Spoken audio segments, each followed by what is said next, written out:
Bismillahirrahmanirrahim. Alhamdulillahirabbil alamin. Wassalatu wassalamu ala sayyidina Muhammadin asyrafil mursalin wa ala alihi wa sahbihi ajma'in. Subhanaka la ilma lana illa ma 'allamtana innaka antal alimul hakim. Qala rabbi shrah li sadri wa yassir li amri wa hlul 'uqdatam min lisani yafqahu qawli.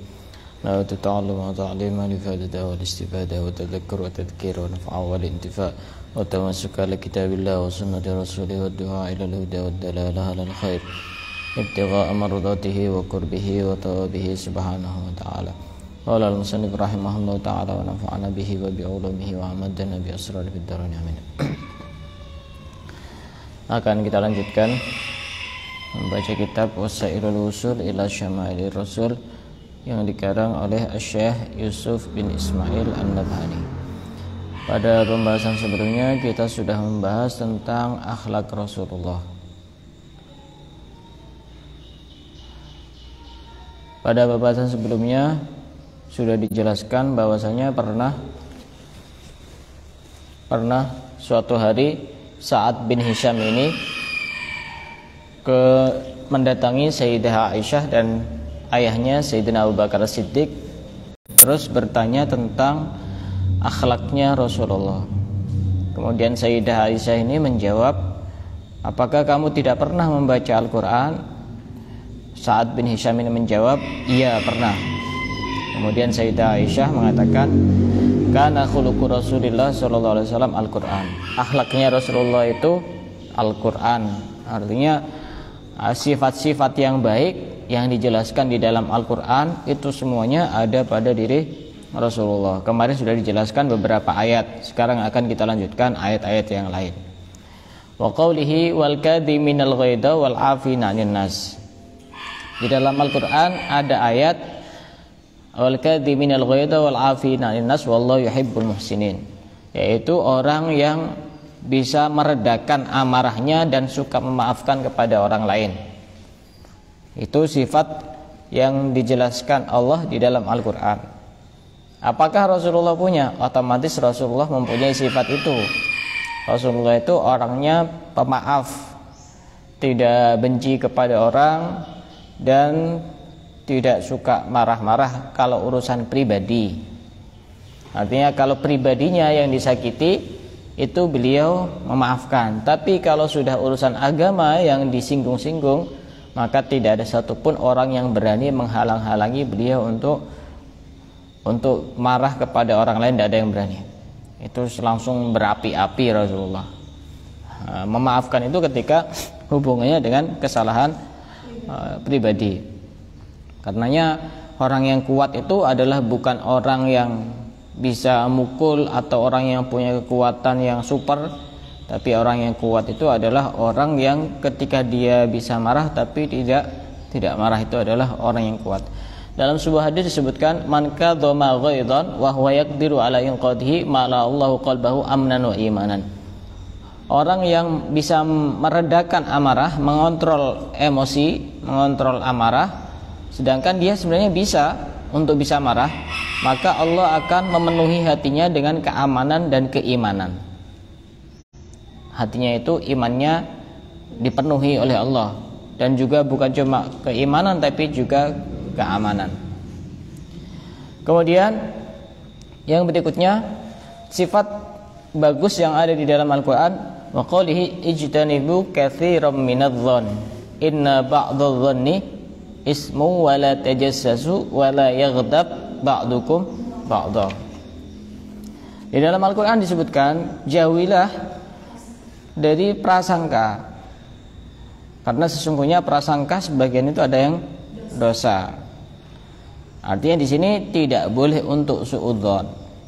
Suudzon itu walaupun benar itu dosa, tapi husnudzon walaupun salah itu tetap berpahala. Misal husnudzon, misalkan ada orang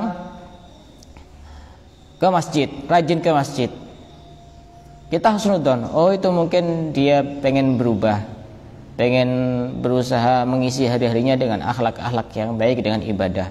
Padahal dia itu niatnya cuma pengen cari perhatian karena mau nyalon jadi pemimpin misalnya, atau Pak Tengki, kepala desa, Pak Camat, Bupati, Gubernur misalkan. Niatnya itu. Berarti kan kita itu berprasangkanya itu salah. Tapi kita berprasangka baik, maka kita tetap dapat pahala. Walaupun salah, apalagi betul. Makanya dulu pernah ada di dalam satu daerah, ada satu makam, ada satu kuburan yang banyak diziarahi oleh orang.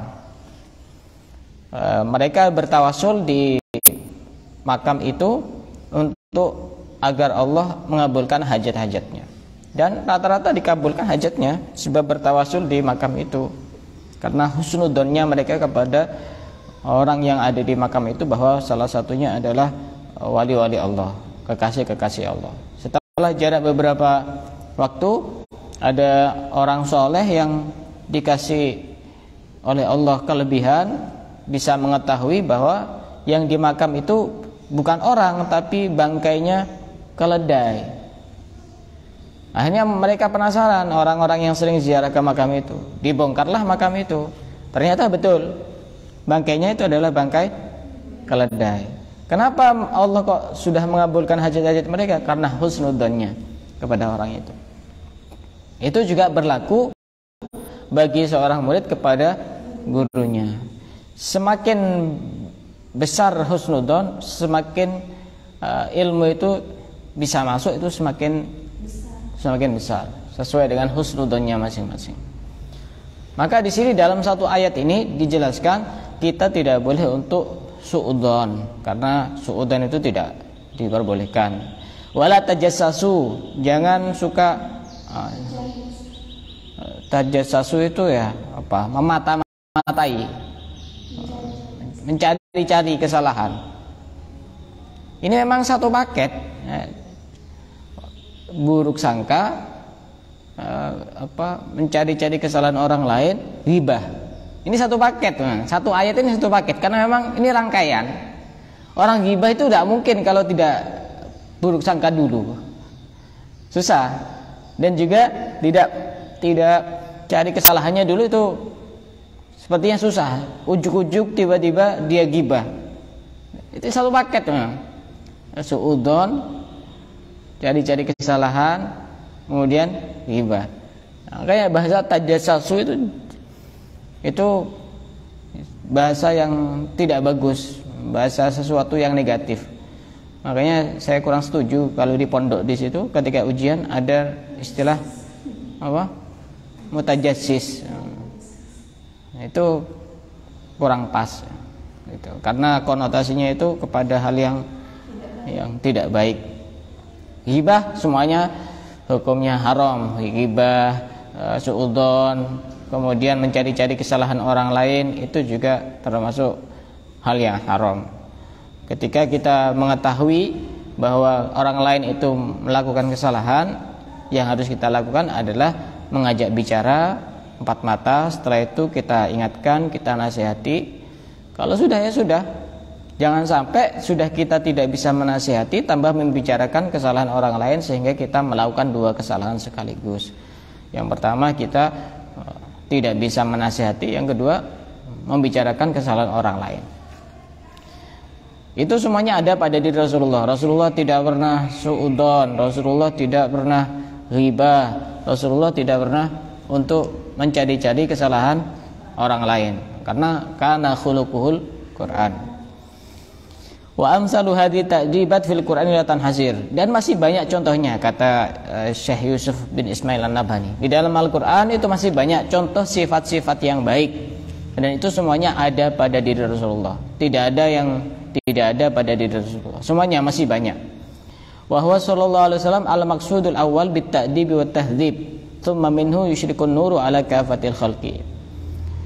Dari Rasulullah itu maka bisa mengeluarkan cahaya yang bisa menyinari kepada seluruh makhluk, yang bisa menyinari kepada seluruh makhluk.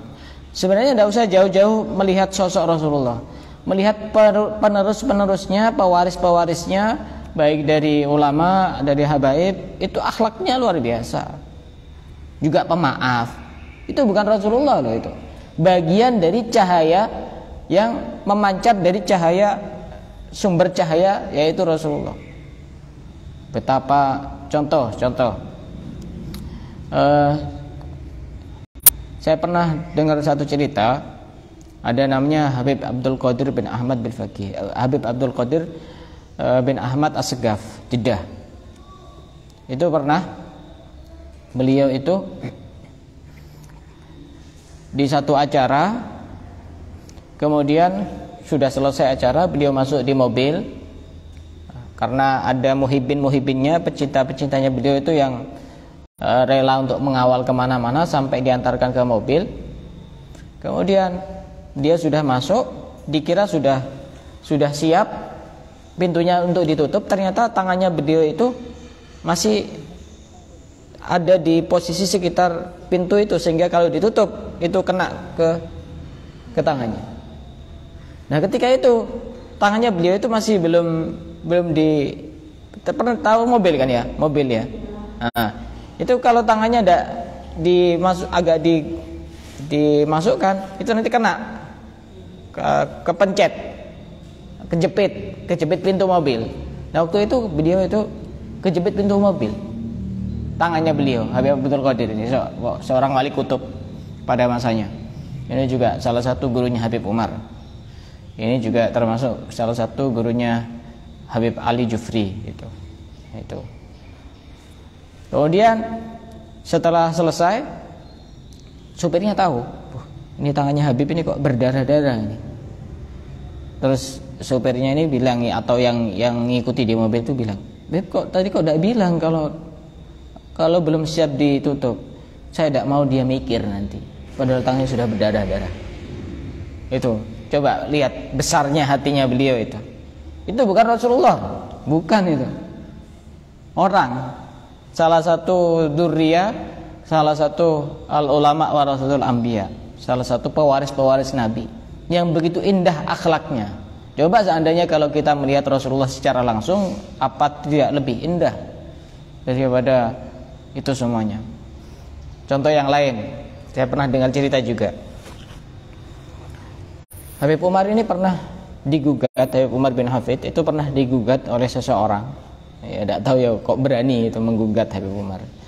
Ada salah satu tanah itu yang sudah bersertifikat, sudah ada bukti tertulis kertas bahwa itu tanah miliknya Habib Umar atau keluarganya Habib Umar.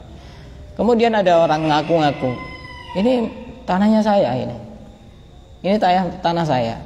Akhirnya salah satu putranya Habib Umar itu lapor kepada Habib Umar, "Ini gimana ini? Ini katanya tanahnya Fulan bin Fulan, padahal kan sudah jelas ini tanahnya kita itu." Apa kata Habib Umar? "Daripada ribet-ribet ngurusi urusan dunia, sudah kasihkan aja, tidak apa-apa. Kasihkan, tidak apa-apa. Tanah loh ya, bukan roti atau bukan permen. Tanah itu paling murah berapa? Apalagi tanahnya ukurannya luas. Wah, sekarang tanah cuma berapa meter saja itu sudah bisa sampai ratusan juta. Apalagi tanah yang sangat luas." Contoh yang lain, saya juga pernah dengar cerita. Pernah mobilnya Habib Umar itu diambil sama orang. Kemudian setelah diambil, anggap saja mobilnya itu dicuri. Tidak tahu gimana caranya. Pokoknya tidak tahu ini kok juga orang berani. Ya, pernah dengar cerita seperti itu. Waktu itu menjelang beliau itu ngisi rutinan di Masjid Darul Mustafa. Jadi beliau itu ngisi ya biasa, sikapnya dari kondisi beliau ketika ngajar ya biasa, seakan-akan tidak ada apa-apa. Tidak usah nunggu lama, itu sudah banyak orang telepon. Tiba-tiba padahal tidak, Habib Umar itu tidak ngabarkan, "Beb, ini saya mau ngasih mobil." Padahal itu harganya lebih mahal dibanding mobil yang hilang. "Beb, ini saya mau ngasih mobil, ini." Tapi yang diterima yang pertama itu, karena sudah ditawari. Itu ulama-ulama, bukan Rasulullah akhlaknya seindah itu. Bagaimana jika Rasulullah indahnya seperti apa? Kana khuluquhul Quran. Akhlaknya Rasulullah itu adalah Al-Quran.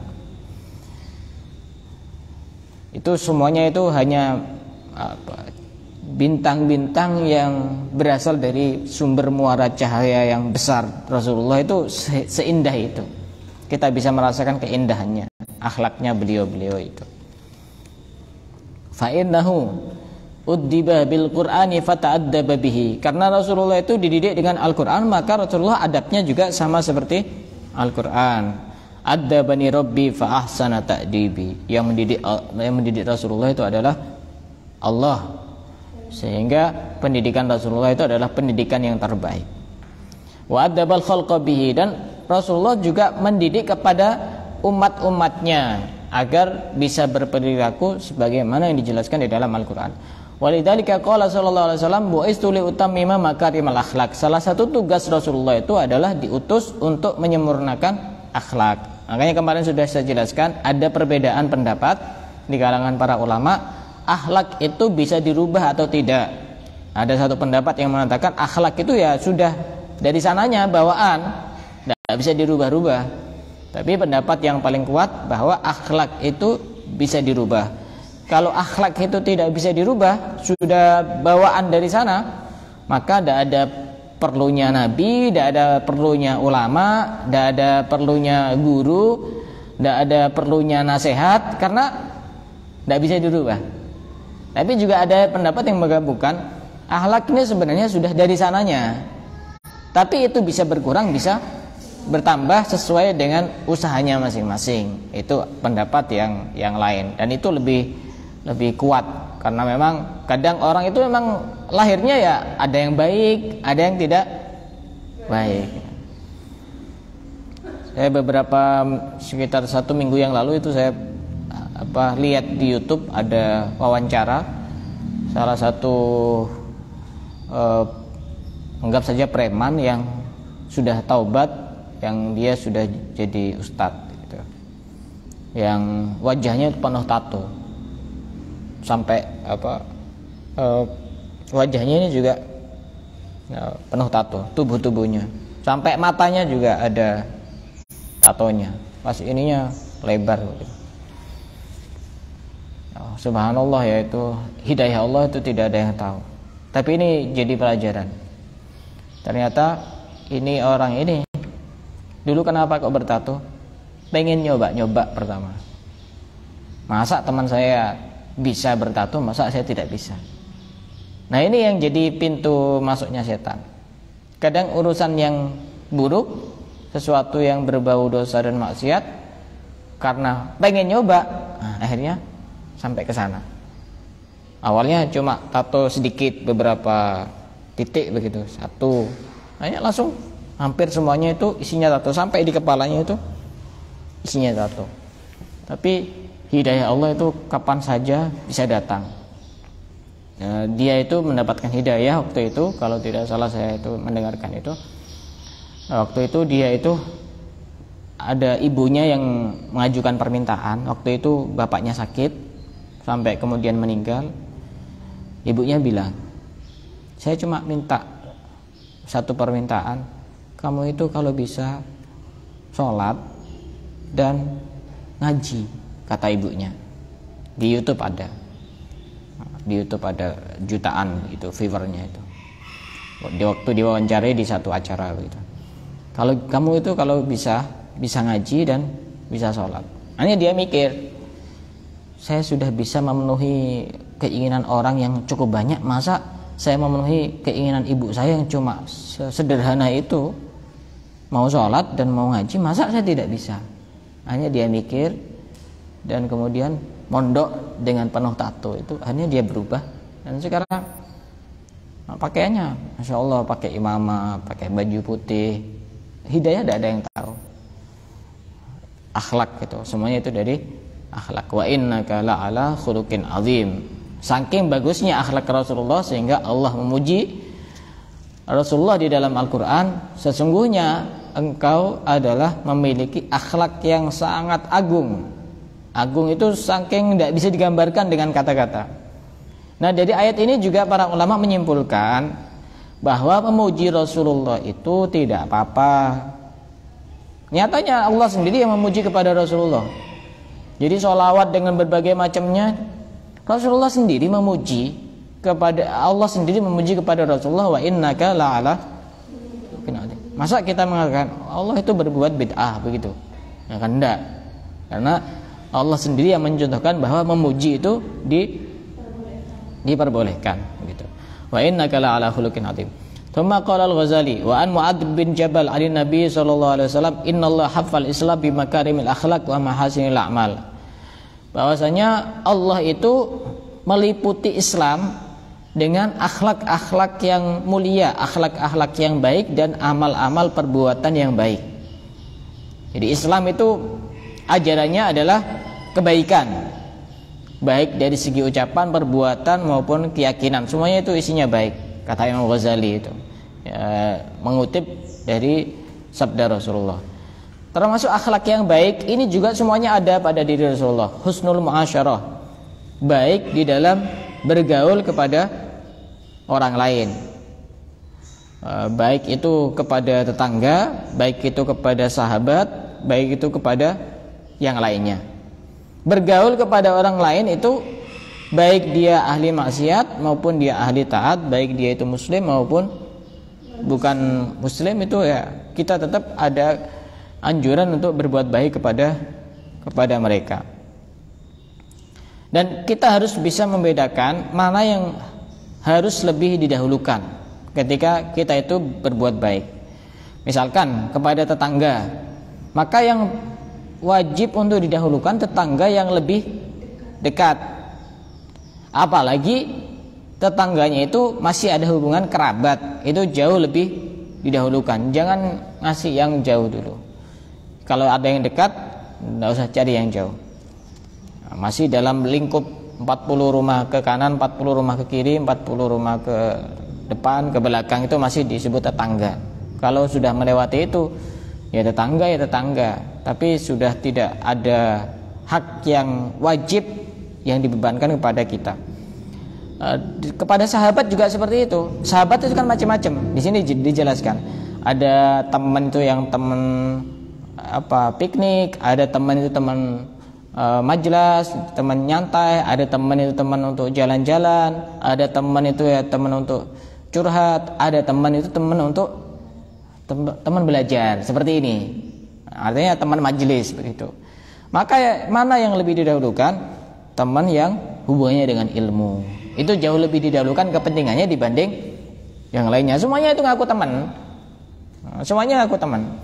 Makanya orang yang benar-benar teman yang sejati itu ketika kita sedang merasakan kesulitan, ketika kita sedang ada masalah, maka yang mendekat itu adalah teman yang sejati. Digambarkan oleh sebagian orang itu, kita tidak akan bisa melihat cahaya bintang kalau tidak gelap. Maka pada saat gelap itu sudah banyak yang hilang. Untuk mengetahui teman itu benar-benar teman atau tidak, kalau pas lagi kita banyak masalah, lagi ada ujian, cobaan, kalau sudah ada semuanya, itu bukan teman. Itu berarti ada maunya itu. Kalau yang masih setia kepada kita, itu namanya teman sejati. Itu yang lebih untuk didahulukan dibanding yang lainnya. Wa karamus shani'ah, dan bagusnya perbuatan dari kebaikan. Walinul janib, yaitu tawadhu. Islam itu mengajarkan untuk bertawadhu. Wa badlul ma'ruf, dan melakukan kebaikan. Melakukan kebaikan itu sesuatu yang bagus, baik kepada orang yang tepat maupun kepada orang yang tidak tepat. Dikatakan oleh Rasulullah, isna'il ma'ruf ila man huwa ahluh. Berbuatlah kebaikan kepada orang yang pantas untuk kita berbuat baik kepada orang itu. Wa ila ghairi ahli, dan kepada orang yang tidak tepat sekalipun tidak apa-apa. Kalau kita berbuat baik kepada orang yang tepat, maka kita melakukan kebenaran. Berarti berbuat kita itu benar. Tapi jika kepada orang yang tidak tepat, kunta anta ahlah, maka kita yang menjadi orang yang ahli di dalam melakukan kebaikan. Artinya kita pantas sebagai orang yang berbuat baik. Itu juga ada pada diri Rasulullah. Wa it'amut ta'am, dan memberi makan kepada orang lain.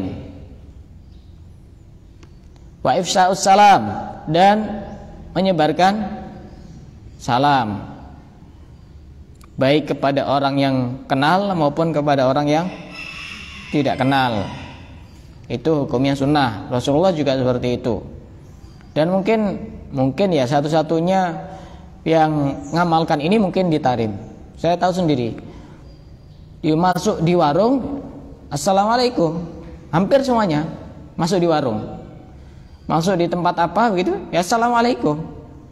Kalau di sini kan assalamualaikum itu ketika di acara-acara pengajian, acara-acara majlis, atau lagi telepon atau apa gitu. Tapi mengucapkan salam itu juga ada satu kondisi yang justru tidak dianjurkan. Sekiranya orang yang kita ucapi salam itu dia ada kemungkinan untuk tidak menjawab. Makanya saya itu jarang kalau lewat WA itu mengucapkan salam, itu jarang, kecuali kepada orang-orang tertentu. Khawatir nanti dia dapat dosa karena tidak jawab salam saya. Ya, khawatir dia dapat dosa karena tidak jawab salam saya. Jarang saya, apalagi sampai AS tik gitu, atau ASLKM gitu. Malas banget itu nyari pahala itu. Model-model salam seperti itu kalau ada yang salam ke saya, tidak mungkin saya jawab. Kalau dia protes, kok tidak dijawab salamnya Ustaz? Tidak saya respon. Karena memang itu bukan salam. Salam ya yang benar, minimal assalamualaikum. Dijawab lebih dari itu lebih bagus. Kalau sama ya tidak apa-apa gitu. Mengucapkan salam. Contoh juga salam di pinggir-pinggir jalan itu, kalau sekiranya justru tidak dijawab, mending tidak usah salam, cukup nyapa saja, itu tidak apa-apa. Tapi kalau ketemu dengan lawan jenis, misalkan di jalan begitu ya, tidak usah salam-salam, tidak usah assalamualaikum gitu. Ya akhi gitu, ya ukhti, tidak usah gitu. Kecuali bertamu, pulang salam itu tidak masalah. Tapi kalau cuma di jalan ketemu assalamualaikum, nah, dikira nanti ukhti, akhi nanti. Padahal ya ada modusnya itu. Tidak usah, tambah nanti bermasalah nanti. Nah, nyampe rumah terngiang-ngiang itu. Suaranya itu. Suaranya kok sampai sini ya, masih ini berdengung di telinganya. Jangan dipraktekkan Mbak Diana, tidak bagus itu. Nah, sama saya, oh tidak apa-apa. Tapi kalau di jalan itu sapa saja, ada masalah, tidak usah salah. Wa iyadatul marid al muslim, dan menjenguk kepada orang yang sakit, yang muslim, baik itu dia taat maupun dia orang yang berbuat dosa. Rasulullah itu punya kebiasaan kalau melihat sahabat-sahabatnya 3 hari itu tidak kelihatan, itu ditanyakan, ini ada di mana, lagi sakit atau lagi sibuk atau lagi apa. Itu memang seperti itu. Kadang-kadang guru itu juga tanya kabar itu bukan karena apa, khawatir ada sesuatu yang khawatir dia tidak baik-baik aja gitu loh. Dan menjenguk orang sakit ini hukumnya sunnah. Dan juga yang penting itu punya adab ketika menjenguk orang sakit. Di antaranya tidak usah lama-lama. Adabnya menjenguk orang sakit itu tidak usah lama-lama. Apalagi diajak ngobrol, tidak usah, cukup ditanya gimana sekarang keadaannya, terus apa namanya, kita mengucapkan tohur insyaallah. Kalau pakai bahasa Indonesia ya insyaallah tidak ada apa-apa begitu. Dikasih, dibesarkan hatinya, tidak usah ngobrol panjang. Itu kadang-kadang orang sakit itu malas gitu loh, cuma karena tidak enak sama tamunya, akhirnya kapan tidak pulang-pulang gitu. Sudah tidak bawa apa-apa, ngobrolnya banyak itu. Qillatus soal, jangan banyak tanya gitu. Kemudian juga mendoakan. Tapi yang bagus itu kalau menjenguk orang sakit itu, yang doa itu orang yang sakit, karena doanya orang sakit itu lebih mustajab gitu. Kalau dia bisa untuk berdoa, kalau tidak bisa ya yang ziarah itu yang menjenguk itu yang sakit, yang menjenguk orang sakit itu yang doa, kemudian diaminkan sama yang sakit itu. Adabnya kalau lagi sakit itu duduk di dekat kepalanya. Ini berlaku bagi yang laki-laki atau laki-laki, perempuan atau perempuan, atau laki perempuan tapi yang mahram, ya. Duduk di kepalanya, setelah itu dipegang dahinya. Nah, sambil ditanya, gimana keadaannya sekarang? Apa sudah ada perkembangan gitu. Terus dikasih semangat. Insya Allah sembuh itu. Biasanya orang sakit seperti ini biasa sembuh. Jangan ditakut-takuti. Oh, kemarin ada tetangga saya sakit seperti ini. Ternyata umurnya tidak lama, cuma 3 hari. Kamu sekarang sudah berapa hari di rumah sakit? Saya sudah 2 hari setengah. Oh, berarti kurang setengah hari kamu mati. Insya Allah nanti. Dia mati sendiri ketabrak mobil. Karena mendoakan yang tidak bagus. Dibesarkan hatinya. Terus orang sakit itu dikasih motivasi, jangan memikirkan hal-hal yang sifatnya itu apa? Saya banyak dosanya, saya pernah melakukan dosa ini, dosa itu. Dikasih motivasi bahwa rahmat Allah itu lebih luas. Kalau lagi sakit, terutama sakit parah, atau orang yang lagi meninggal, sudah wafat, sudah naza, sakaratul maut, atau dia sudah tua, itu tidak usah diingatkan banyak dosa, cukup diingatkan bahwa Allah itu rahmatnya luas, Allah itu sesuai dengan prasangka hambanya, sehingga nanti dia itu mati dengan prasangka yang bagus. Jadi ada satu kondisi di mana mengingatkan dosa itu tidak dianjurkan, terutama orang-orang yang sakit keras itu. Ingatkan bahwa rahmat Allah itu sangat luas, surga itu bisa dimasuki siapa saja. Diingatkan yang bagus-bagus dari dalam dirinya sendiri, itu jauh lebih bagus. Nah, yang tadi itu dipegang dahinya, kemudian ditanya kabarnya. Tidak usah panjang-panjang sampai ditanya, kamu kok bajunya bagus? Nanti cepat mati itu kalau ditanya seperti itu.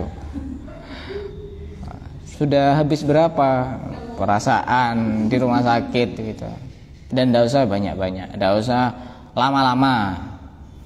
Kalaupun pengen ngobrol, sudah keluar, misalkan di rumah sakit, jangan di situ, keluar ngobrol sama keluarganya yang lain, tidak apa-apa. Kalau di situ berisik, orang sakit itu tidak mau ini, tidak mau rame. Orang sakit itu adabnya juga penting. Jangan sampai orang itu tujuannya baik, pengen mendapatkan pahala, justru ada banyak dosa di situ. Gitu. Kemudian watasyi'u janazatil muslim, dan mengikuti mengiring jenazahnya orang muslim. Itu juga bagian dari akhlak-akhlak yang diajarkan di dalam Islam, dan Rasulullah juga seperti itu. Jangankan orang muslim, Rasulullah itu pernah melihat ada jenazahnya orang bukan muslim lewat di depannya beliau berdiri, sehingga ada salah satu sahabat yang bertanya, ya Rasulullah, kenapa kamu kok berdiri? Ini kan bukan jenazahnya muslim. Apa kata Rasulullah? Ada satu jasad yang terlepas dari pantauanku. Ini dia mati dalam keadaan tidak Islam. Itu apalagi seorang muslim. Yang tidak muslim saja Rasulullah menghormati, tapi tidak sampai diantarkan sampai ke makaman. Jadi berdiri untuk datangnya orang saja itu ya tidak apa-apa. Wong ini bukan tokoh, juga dia bukan muslim, Rasulullah berdiri. Masa dengan berdiri ketika ada orang alim, orang soleh, kita berdiri, masa tidak boleh? Mestinya Rasulullah tidak usah berdiri kalau begitu. Begitu. Jadi ya belajar ya harus lengkap, jangan separuh-separuh. Disebutkan dalam sebuah hadis, man ada maridon masya fi khurafil jannah. Barang siapa yang menjenguk orang sakit, maka sebenarnya dia sedang berjalan menuju surga. Fa idza jalasa indahu istanqa'a fir rahmah. Jika dia duduk di samping orang yang sakit, maka dia akan mendapatkan rahmat. Fa idza kharaja min indihi wakalallahu bi sab'ina alfa malakin yastaghfirun lahu. Kalau dia sudah keluar dari menjenguk orang sakit, tadi masih membahas orang sakit, maka Allah akan mengawalkan kepada dia 70.000 malaikat yang memintakan ampunan kepada dia dan menjaganya pada hari itu. Menjenguk orang sakit itu Masya Allah sangat besar fadilahnya. Tidak ada yang sakit di sini. Bareng-bareng, kalau ada yang sakit tuh jenguk bareng-bareng itu. Siapa? Hah? Aisyah siapa? Oh, sakitnya sakit apa? Kalau masih bisa keluar-keluar ya tidak usah dijenguk. Misalnya cuma sakit pusing, sakit batuk, sakit pilek, yang sekiranya di rumah saja itu dijenguk itu. Nah, orang itu ketika melayat itu kadang cuma melayat saja, tidak sampai ikut mensolatkan sampai menguburkan. Padahal itu satu rangkaian yang penting yang harus dilakukan. Ya bagus, tapi masih ada yang lebih bagus. Sampai pemakaman itu pahalanya sangat besar sekali. Wa husnul jiwar liman jawarta musliman kana au kafiron. Kita berhidup bertetangga itu dengan baik, berdampingan itu dengan baik. Tetangga itu ya bukan cuma dalam lingkup sebuah RT RW, tapi di pondok itu juga kanan kiri itu juga termasuk tetangga. Jadi jangan sampai malam-malam waktunya tidur ramai sendiri. Itu berarti tidak menjaga hak-hak sebagai tetangga gitu. Tetangga itu ada 3 macam. Ada yang mempunyai 1 hak, ada yang mempunyai 2 hak, ada yang mempunyai 3 hak. Bukan hak sepatu itu ya. Tahu hak sepatu. Yang mempunyai 1 hak itu adalah tetangga yang bukan muslim. Dia mempunyai hak sebagai tetangga. Jadi kita tetap dianjurkan untuk berbuat baik kepada tetangga itu, walaupun dia bukan muslim. Lagi sakit dijenguk, tidak apa-apa. Lagi butuh bantuan dibantu, tidak apa-apa. Asal tidak ada hubungannya dengan ritual ibadahnya. Ada yang mempunyai 2 hak. Siapa yang mempunyai 2 hak? Tetangga yang muslim. Kita menghormati karena dia juga sesama muslim dengan kita. Yang kedua, dia tetangganya kita. Makanya dia punya 2 hak. Kita punya 2 hak kepada dia. Ada yang punya 3 hak, yaitu tetangga muslim yang masih ada hubungan kerabat. Itu jauh lebih penting untuk didahulukan. Kita punya 3 hak. Hak kita, kewajiban kita sebagai tetangga, kewajiban kita karena sesama muslim. Yang ketiga, kewajiban kita karena masih ada hubungan kerabat. Nah, itu punya 3 hak. Dan ketika itu berkumpul, maka yang lebih didahulukan yang mempunyai 3 hak ini dibanding yang 2 hak, apalagi yang 1 hak. Tapi semuanya itu kita tetap dianjurkan untuk berbuat baik kepada mereka. Wa'lam annahu laisa hakul jiwar kaffal adza faqat bal ihtimalul adza. Bertetangga itu bukan hanya kita tidak menyakiti orang lain, tapi juga kita juga bisa harus tahan banting ketika disakiti. Itu bertetangga seperti itu.